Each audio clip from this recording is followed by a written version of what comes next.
Hi, welcome to my channel.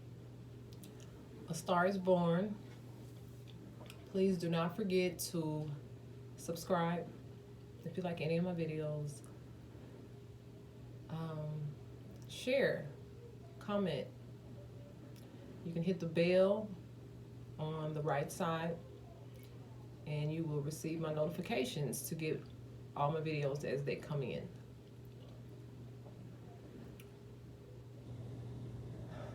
I am on here to kind of discuss on the topic of remaining detached, remaining unattached. Unattached to people, unattached to places, and unattached to things. This is something that we all do. We all have some type of struggle with daily.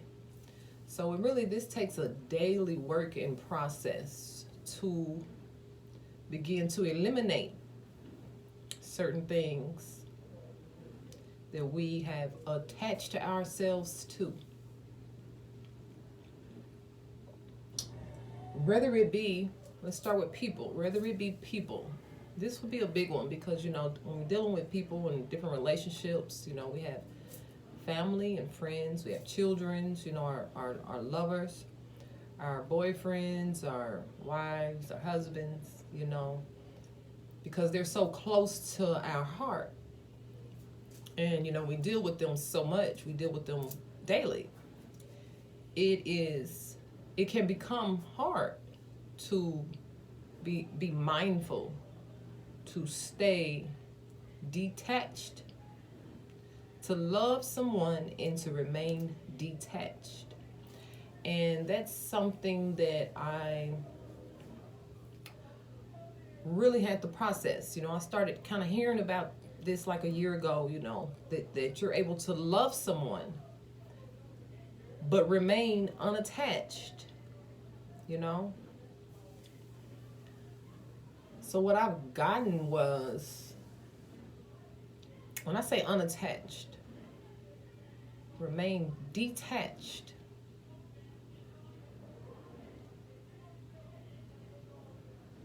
You don't allow anybody to, I'll say maybe like nail you to the wall.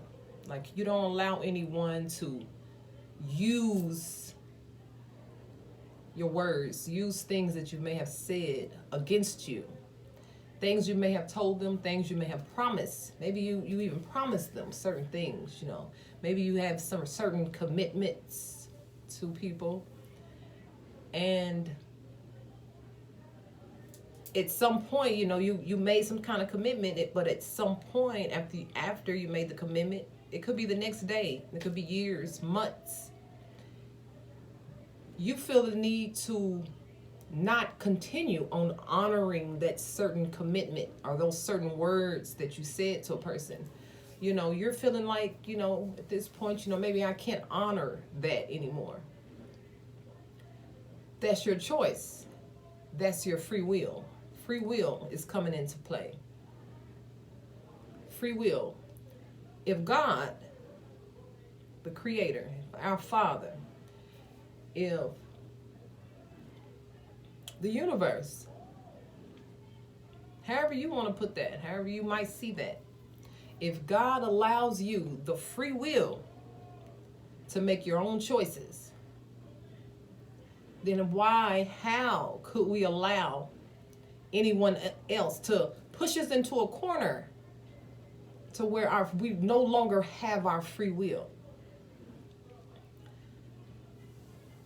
So let's say, example, you enter into a relationship, you enter into a marriage, and of course that marriage, you are deciding, you are committing to someone. That's some sort of like of a promise, I commit to you, to be your one and only, I'm gonna be monogamous, I'm gonna be fully committed to you, I'm gonna be there for you, I'm gonna have your back, I'm gonna be your homie, lover, and your friend, but somewhere down the line, you're not feeling like you want to continue being committed to that situation. It is your free will choice to no longer want to be in that commitment. That's your choice. So you wouldn't allow someone to have you so attached to where when your free will, when yourself, your conscious is telling you, I no longer want to be in that commitment. I no longer want to honor what I told you 5 years ago, 10 years ago, a month ago.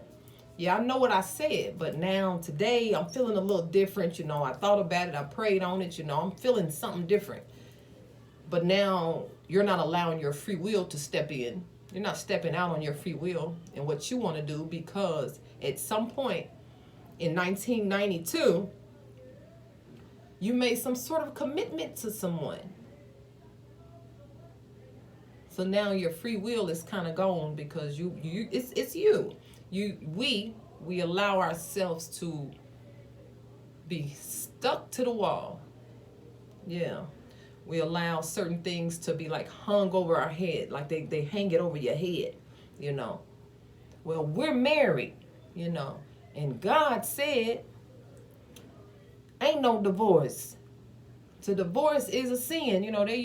They can come up with everything in the book, everything you could imagine, to why you can't exercise what you want to do. You can't do what you want to do. You can't make the choice that you would like to make for yourself, because you remember when you had told me and what you had said. I hope I'm explaining this correctly.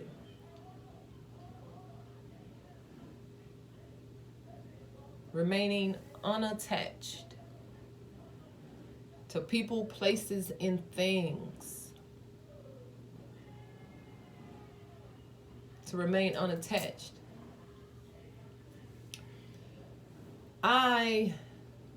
And it's still a process for me, but I don't allow anyone to make me. There you go. Don't allow anyone to make you.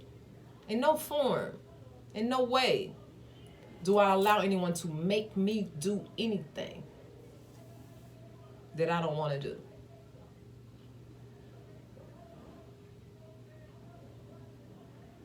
Right?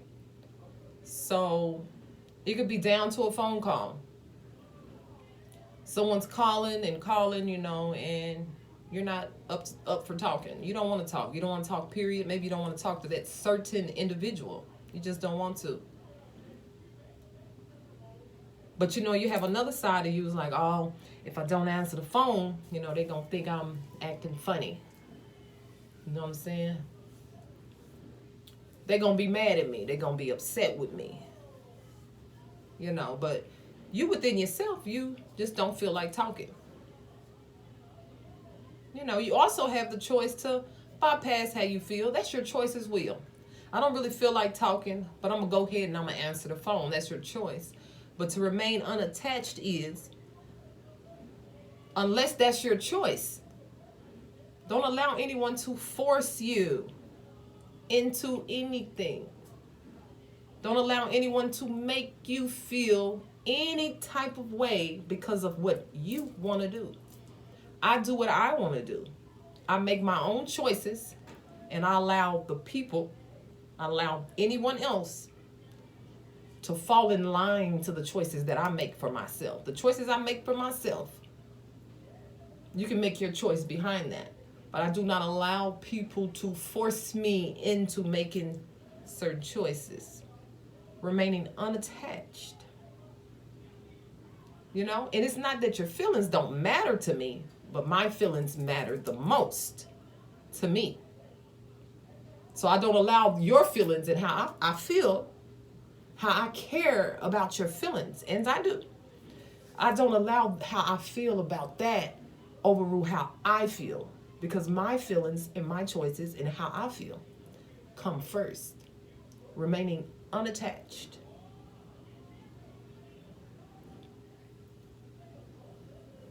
You know, you give somebody your word. You know, you tell them, I'm gonna do this, I'm gonna do that for you. You know, we're gonna go here next week. We gonna do this and we're gonna do that. But you know, something comes up, you know, where you're not able to necessarily make that appointment, make that event. You know, you're not able to fall through on what you had said to that person. You know, so of course you have it possibly, you know, in the back of your mind, or you know, you have some people, they're not gonna live it down. They're not gonna let you forget that you told them. Well, you know what you said. You know, you told me you was gonna, you know, but something happened along the line. And see, that's when you have to be able to speak up for yourself clearly, with compassion and integrity. You have to be able to speak up for yourself. Oh my goodness. Something I have been intensively working on.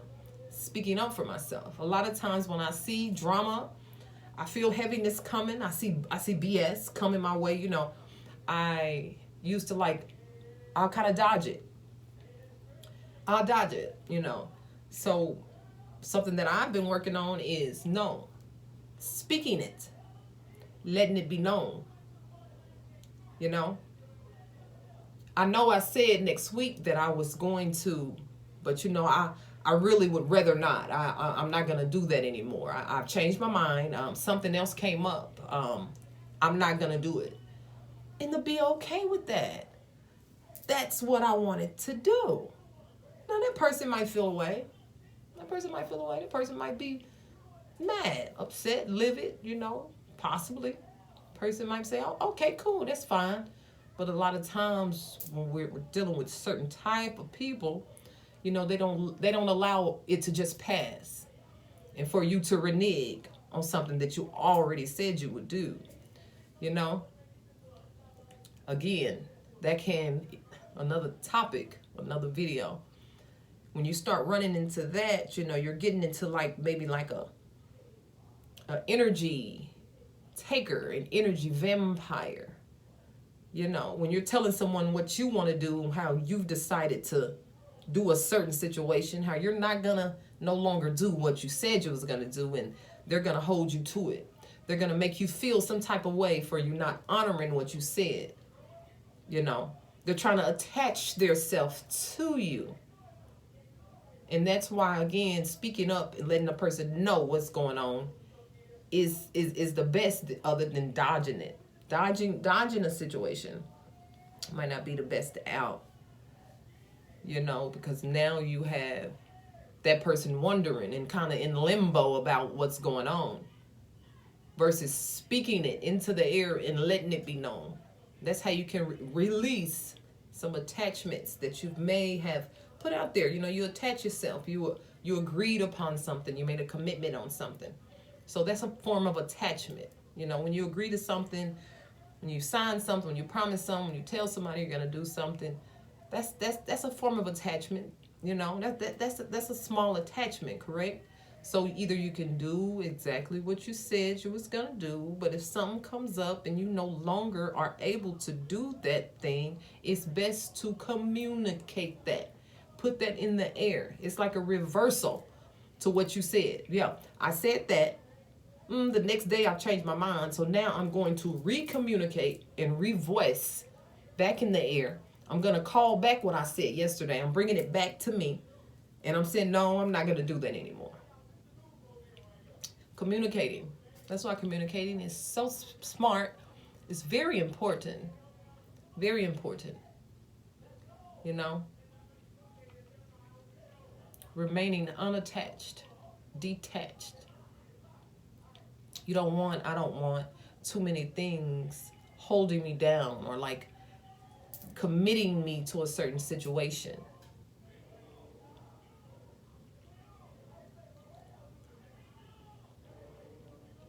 I hope you're understanding what I'm saying.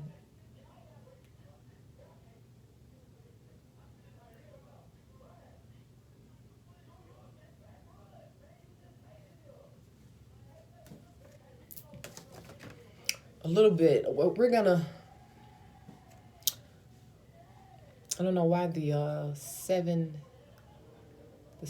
deadly sins are coming up. 7 deadly sins and remaining detached.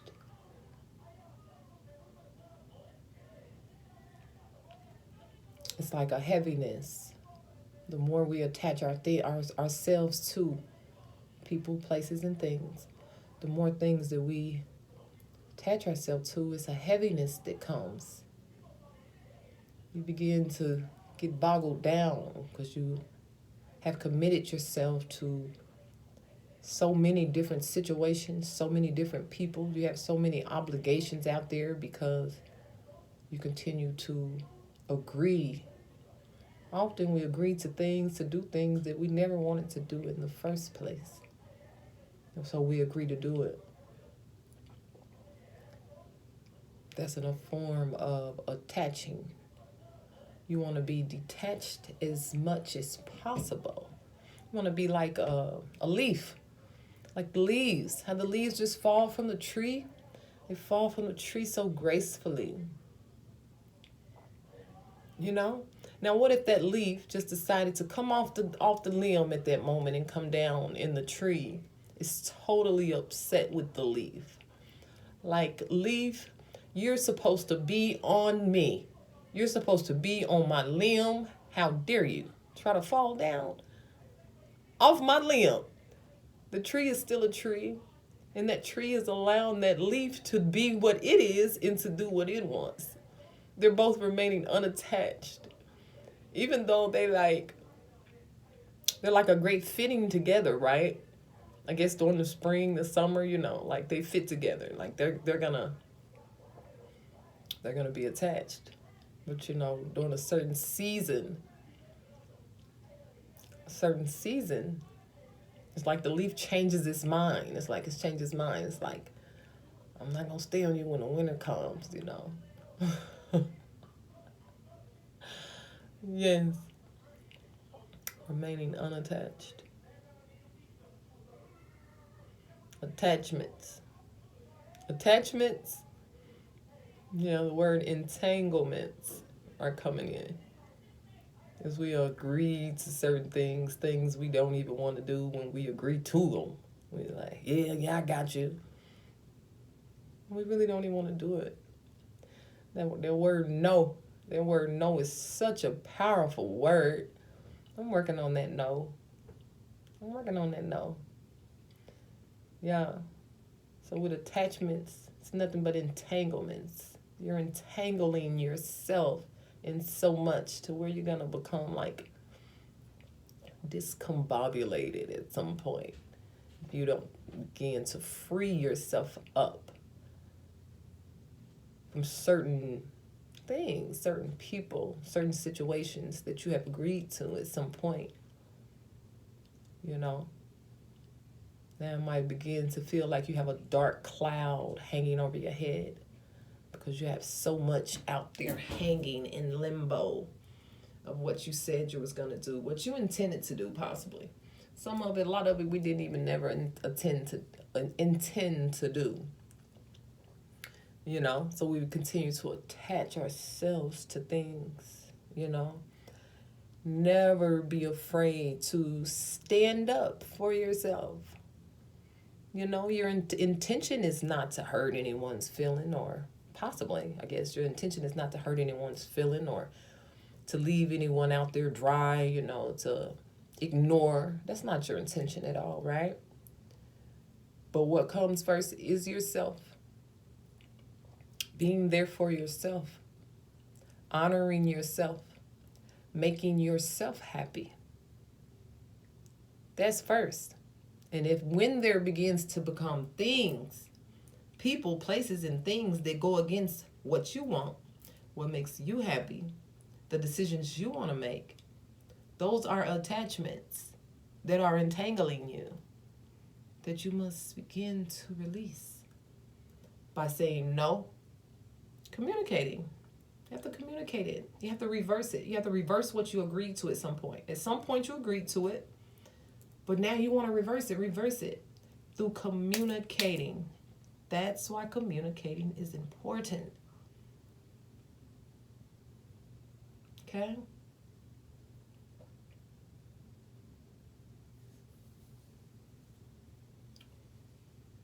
Yes. Remaining unattached.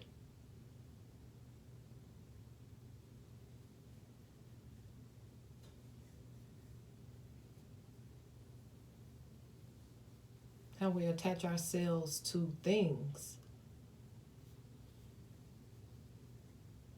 food, even. We attach ourselves to things, to our cars and our money, our clothes, our homes.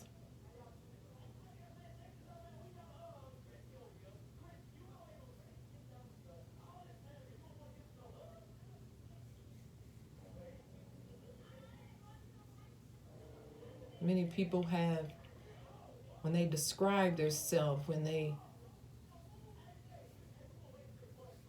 relate to you of who they are, then they begin to talk about things that they possess.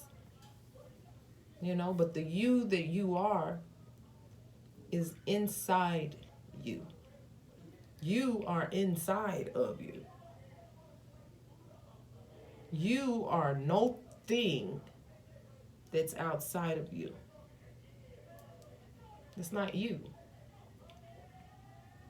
It's not you at all. You are inside of you.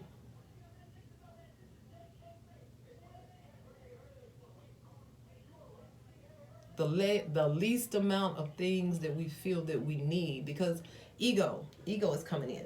Ego, when I begin to talk about things, ego is coming up. So I feel like it's our ego that makes us feel like we need so much. Like the ego will feed it to us like we always need something else. Like there's never like a satisfied feeling. Like I'm satisfied with life. I'm satisfied where I am. Like we never can really quite get there because ego continues to feed to us like we need more. But the more things that we have, the more things that we need, those are attachments. We're entangling ourselves, dealing with things. Whether we're entangling ourselves with having to keep up with the Joneses, keep up with the Johnsons, keep up with the Smiths, keep up with the Kardashians. So a lot of times we are attaching and entangling ourselves to try to keep up.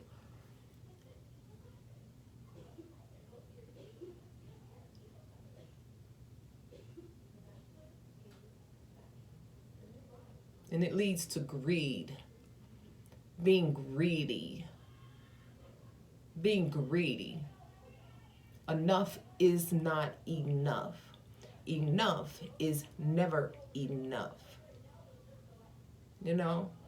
One car is not enough, 2 cars not enough. You got 2 now, I'm going to get another one because neighbor just bought a brand new car, so I'm finna get another one too. You got to keep up. Enough is not enough. That's ego. Ego is feeding that to you. Ego is having you feel that way. And again, I must say and reiterate that there is nothing wrong with things. There is nothing wrong with having things, having nice things, wanting them and desiring them. Don't get me wrong. No. Don't get me wrong. There's a clear line between me saying wanting to accumulate so much things above what you really need versus having nice things. It's a thin line. It's a thin line. And it's when we begin to pass the thin line of I have what I need. I have the things that I need. I have. I even got a little extra. But that's not enough. So we always continuously feeding our ego of needing more. We need more. We need more. It's not enough. It's not enough. Yeah. Trying to commit yourself to living the most simplest life that will be satisfying to you. It just helps you into remaining unattached to people, places, and things. Things things, food is coming up. I think food is very important because, so many of us, we love food. I am a lover of food, okay? So we love food. So, now we're getting into gluttony, dealing with gluttony.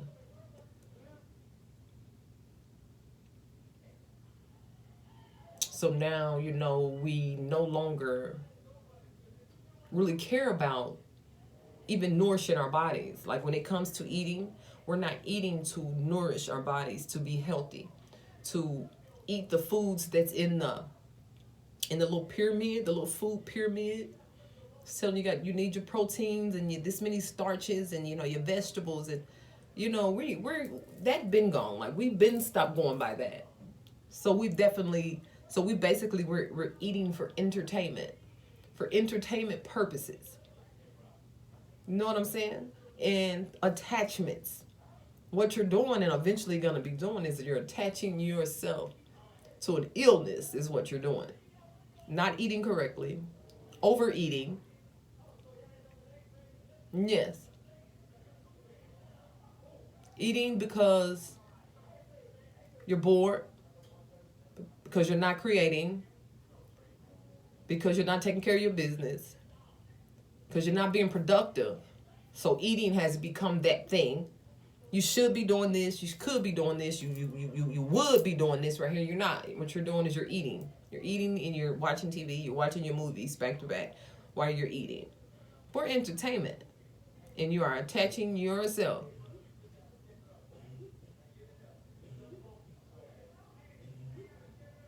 There are so many attachments in so many different ways and different things, It's so, if you don't care and if you don't pay attention, you won't know and you won't see.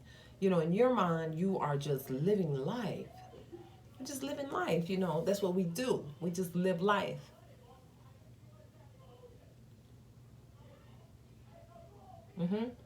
But there is a way to get to a life where you are satisfied, where you are no longer feeding ego. Ego, the little person, ego no longer rules you. Ego no longer tells you what to do and how to run your life. But your higher self, your higher person, takes over. Your higher mind takes over, knows what's best for you. Yeah. In the small person whom you love. Yeah. Yeah, it's almost like your smaller person is the younger you who never fully matured. Never allowed yourself to fully mature and to step into that adulthood, that maturity level. You never allowed yourself to do that. So now you're still thinking like a child. So we'll call it your small person, the small mind.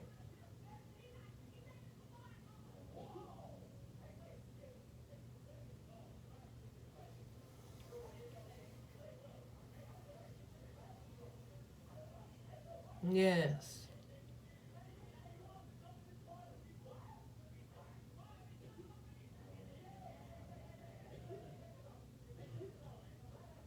Yes. So when they say, I think it's even a book out. Like there's books out.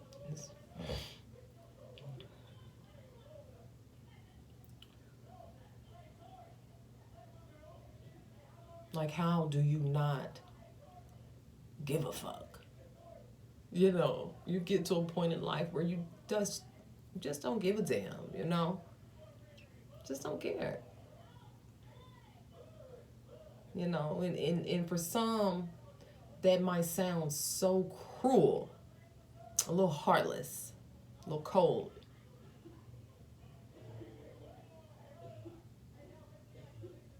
But if you could see what that really means, when you just don't give a damn, when you don't care, because you realize that things are going to take care of itself. Things will take care of itself. You don't have to attach yourself to them. You don't have to make anything do anything. You don't have to make a person do anything. You don't have to make him. No.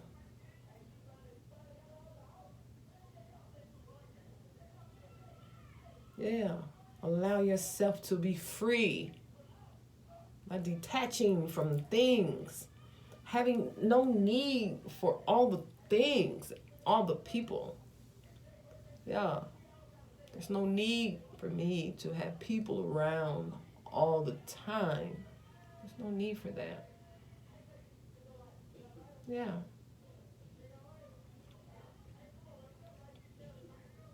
That's how you begin to become free. Free yourself up from stress, worry. Begin to detach from things. How do you know what to detach from? What's the necessity of it? How necessary is it? Whatever it is, whoever it is, you ask yourself, how necessary is it?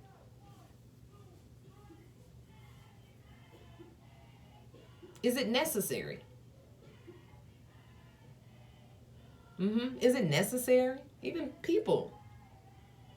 People. Is it necessary? How is it feeding you? What is it giving you? What is it putting in you? What do you get from it?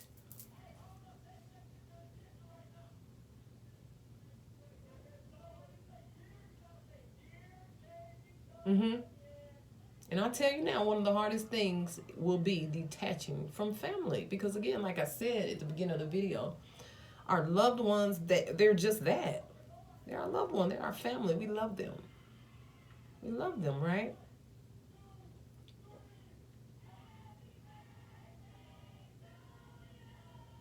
But I have began to love my friends and my family so much that I allow them to be free. Yeah, they don't owe me anything. I don't owe them anything. You know what I'm saying? They don't owe me a phone call. There you go. They don't owe me that. A week went by, a whole month went by, and they ain't called me. That's okay. That's okay. They don't owe me a phone call, you know. If they want to call, they'll call. And if they don't, that's all right. I don't hold them to that. I don't say, oh, blah, blah, ain't called me in this long day. They acting funny. No. No. I love them. I allow them to be free. Who am I to hold it on them that, oh, you know you got to call me every Friday? No, you don't. You call me if you like, if you want to. You call me. And I have the option of choosing to respond, to answer the phone, to talk. That's how you remain free and unattached. You don't hold people to things. You don't make like someone owes you. Nobody owes you anything. You owe yourself everything. And that's it. Other than that, nobody owes you nothing. You don't owe anybody anything except to love them. That's Bible. That's Bible right there. Be sure, paraphrasing. Be mindful to owe no man nothing except to love them. You know?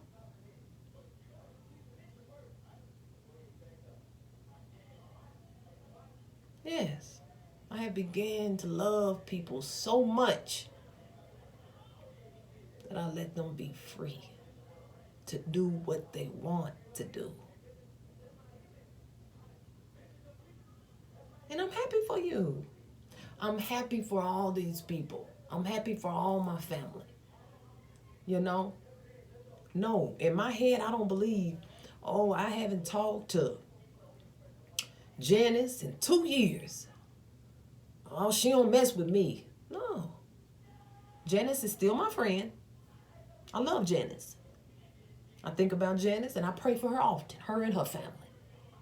I'm not mad at Janice for not calling me. Janice don't owe me. She don't owe me to call me. Do you understand what I'm saying? This is me being free and remaining unattached. This is me showing love. That's love. So, you know, maybe a couple of years ago, it would have been reversed.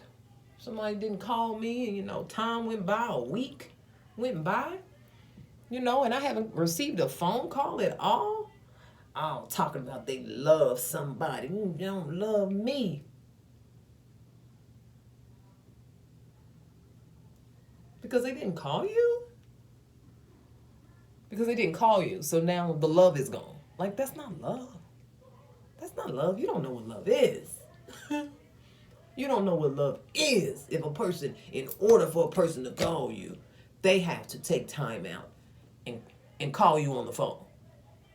That's not love. Don't do love like that. We dilute the word love so much.